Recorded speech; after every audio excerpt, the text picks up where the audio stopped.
नमस्कार. आयशाज रसोईमध्ये आपलं खूप खूप मनापासून स्वागत आहे. आज मी बनवणार आहे हरभऱ्याच्या डाळीचं गोळे सांबार. तर हे बघा, त्यासाठी मी इथे 2 ग्लास हरभऱ्याची डाळ भिजायला घातली होती. हे बघा, डाळ भिजवून घेतलेली आहे 4 ते 5 तास. आता आपण ही वाटून घ्यायची आहे खलबत्त्यामध्ये. अशा प्रकारे आपल्याला ही डाळ घालून वाटून घ्यायची आहे. जाडसर वाटायची आहे अर्धवट डाळ, जास्त बारीक करायची नाही. हे बघा, अशा पद्धतीने आपल्याला ही डाळ वाटून घ्यायची आहे. हे बघा, अशा पद्धतीने आपण ही डाळ बारीक करून घ्यायची आहे. बघा, जाडसर भरडी डाळ बारीक करून घ्यायची आहे. अशा पद्धतीने सगळी डाळ आपण बारीक करायची आहे खलबत्त्यामध्ये. आता बघा, यामध्ये मी शेवटच्या घाण्यामध्ये डाळीच्या हे लसूण पाकळ्या घालणार आहे.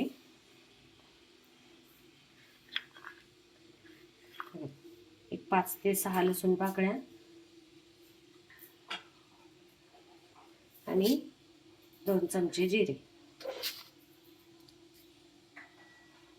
5 ते 6 लसूण पाकळ्या आणि 2 चमचे जिरे घालून ही डाळ आपल्याला बारीक करून घ्यायची.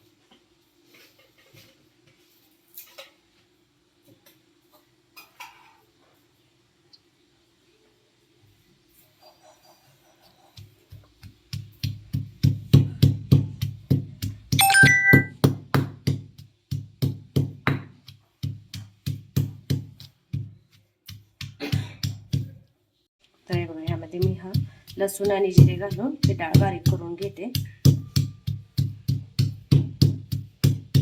हे बघा, लसूण आणि जिरे घालून अशी डाळ आपण बारीक करून घेतलेली आहे. आता आपण ही डाळ बारीक केलेली डाळ बाउलमध्ये काढून घ्यायची.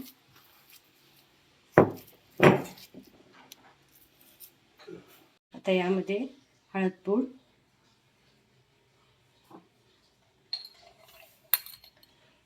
घरगुती लाल तिखट घालणार आहे मी 2 ते 3 चमचे.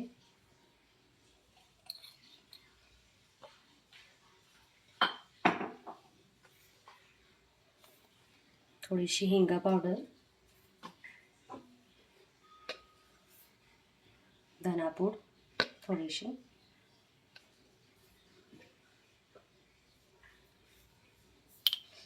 चवीनुसार मीठ.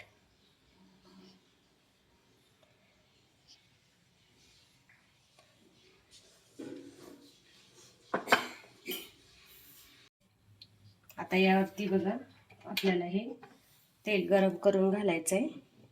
थोडंसं तेलाचं मोहन, हे सगळं मिक्स करून घ्यायचं आहे. आता अशा पद्धतीने आपल्याला हे मिक्स करून घ्यायचं आहे. बघा, अशा पद्धतीने आपल्याला हे सगळं मिक्स करून घ्यायचं आहे.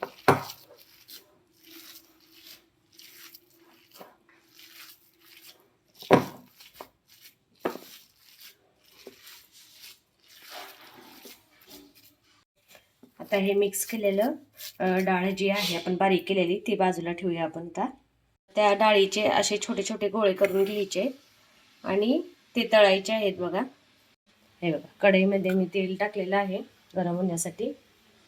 आता आपण हे गोळे तळून घेऊया अशा पद्धतीने.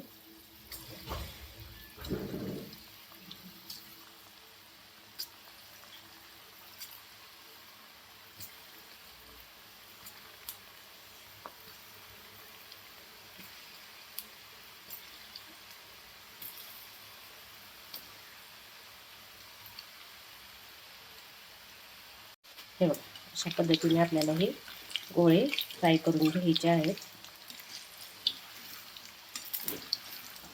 सोनेरी कलरवरती, सोनेरी रंगावरती काढायचे आहेत गोळे हे फ्राय करून.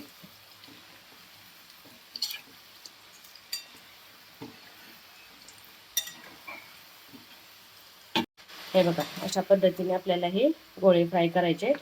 आपले गोळे फ्राय झालेले आहेत. आता आपण हे काढून घ्यायचे. अशा पद्धतीने आपल्याला सगळे गोळे तळून घ्यायचे आहेत. बघा,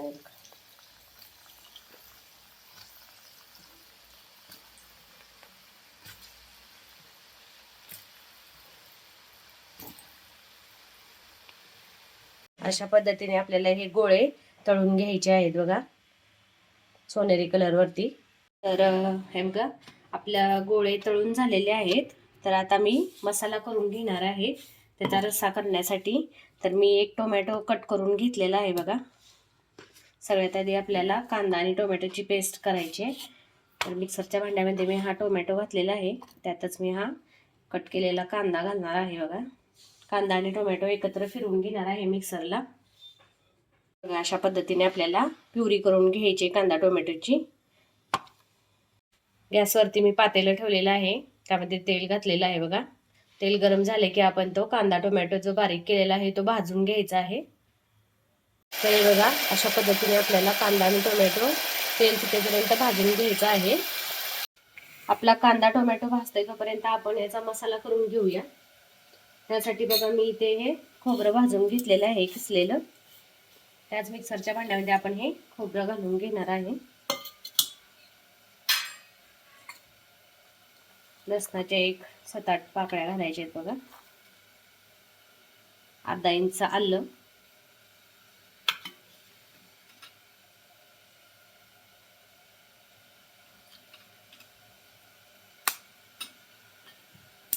दालचिनीचे 2 तुकडे घालायचे,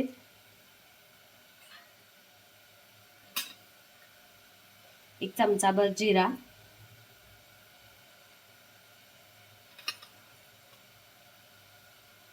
एक 2 ते 3 लवंग घालायचे, एक 2 चमचे होईल एवढे तीळ घालायचे आहेत आपल्याला त्यामध्ये, आणि ही कोथिंबीर. हे सगळं आता मिक्सरला आपण फिरवून घेऊया. थोडंसं पाणी घालून फिरवलं तर काही हरकत नाही. तर हे बघा अशा पद्धतीने हे जे वाटण आहे हा मसाला थोडंसं पाणी घालून आपल्याला मिक्सरला फिरवून घ्यायचं आहे. आता आपण बघूया कांदा टोमॅटोची प्युरी आपली भाजलेली आहे का. तर बघू शकता तुम्ही आपला कांदा टोमॅटोची प्युरी ही भाजलेली आहे. आता आपण हा जो मसाला केला होता तो त्यामध्ये घालून घेऊया.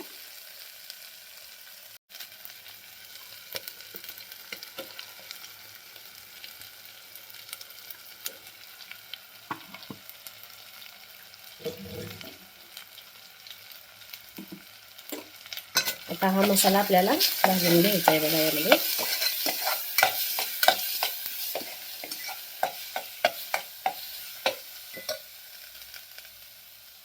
थोडंसं पाणी घालून भाजून घ्यायचा मसाला.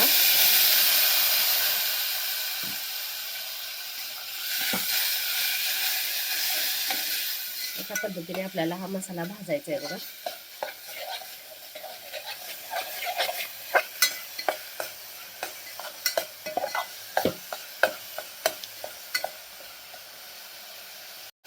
हे बघा थोडंसं पाणी घालून मसाला भाजला की खाली मसाला लागत नाही पातेल्याला. हे बघा अगदी व्यवस्थित मसाला भाजला जातोय.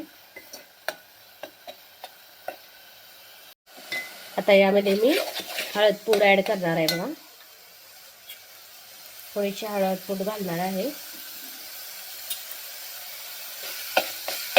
हळद पूड घातल्यानंतर यामध्ये आपण घरगुती लाल तिखट घालायचं आहे. आपल्याला जेवढं तिखट पाहिजे त्या प्रमाणात आपण हे घरगुती लाल तिखट घालायचं आहे.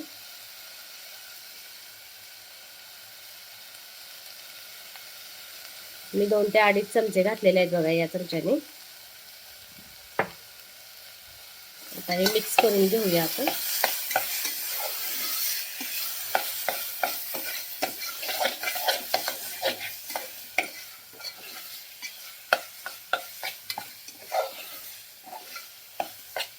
असं पूर्णपणे मिक्स केलं की त्यामध्ये आता आपण गरम पाणी घालायचं आहे.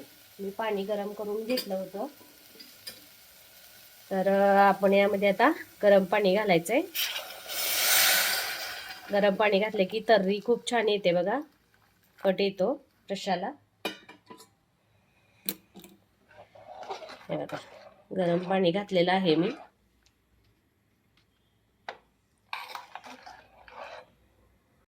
हे बघा गरम पाणी घातल्यानंतर खूप छान कट आलाय बघा याला, आणि उकळी पण पटकन येते. आता यामध्ये आपण चवीप्रमाणे मीठ घालणार आहे. तर गोळ्यांमध्ये पण आपण मीठ घातलं होतं. तर मीठ चाखून बघून घालायचं आहे बघा, टेस्ट करून घालायचं आहे मीठ आपल्याला किती लागतंय ते.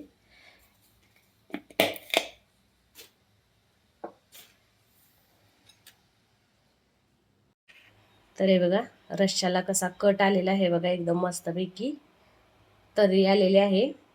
गरम पाणी घातली की अशी तर्री येते बघा रश्श्याला. आता आपण याला उकळी आली, रश्श्याला उकळी आली की आपण ते जे तळून घेतलेले गोळे आहेत ते यामध्ये सोडणार आहोत.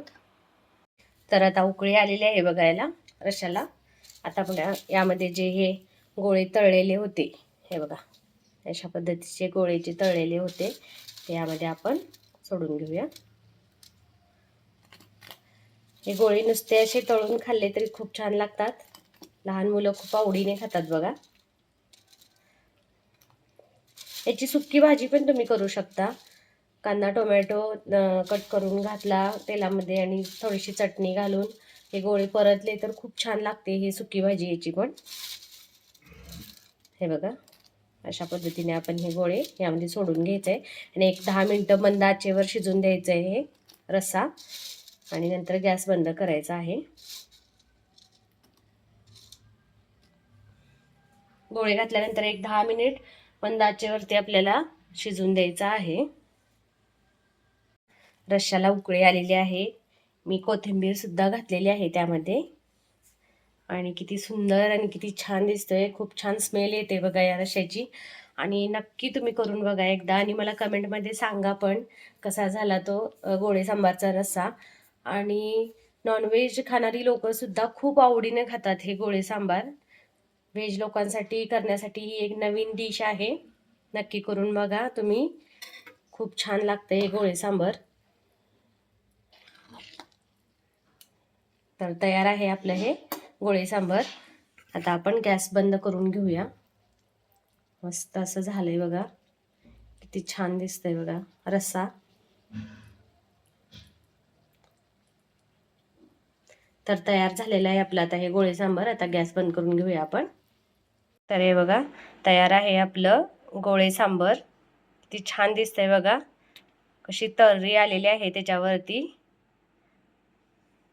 तर तुम्हाला हे माझी रेसिपी आवडली असेल तर नक्की ट्राय करून बघा आणि कमेंट्समध्ये मला सांगा पण कसं झालं होतं ते रस्सा गोळे सांबार. आणि माझी ही रेसिपी तुम्हाला आवडली असेल तर नक्की ट्राय करून बघा. व्हिडिओला लाईक शेअर कमेंट्स करा आणि माझ्या यूट्यूब चॅनेलला सबस्क्राईब करा. सोबतच बेल आयकॉनवरती प्रेस करा म्हणजे माझ्या नवनवीन रेसिपीज आणि व्हिडिओज तुम्हाला पाहायला मिळतील. थँक्यू.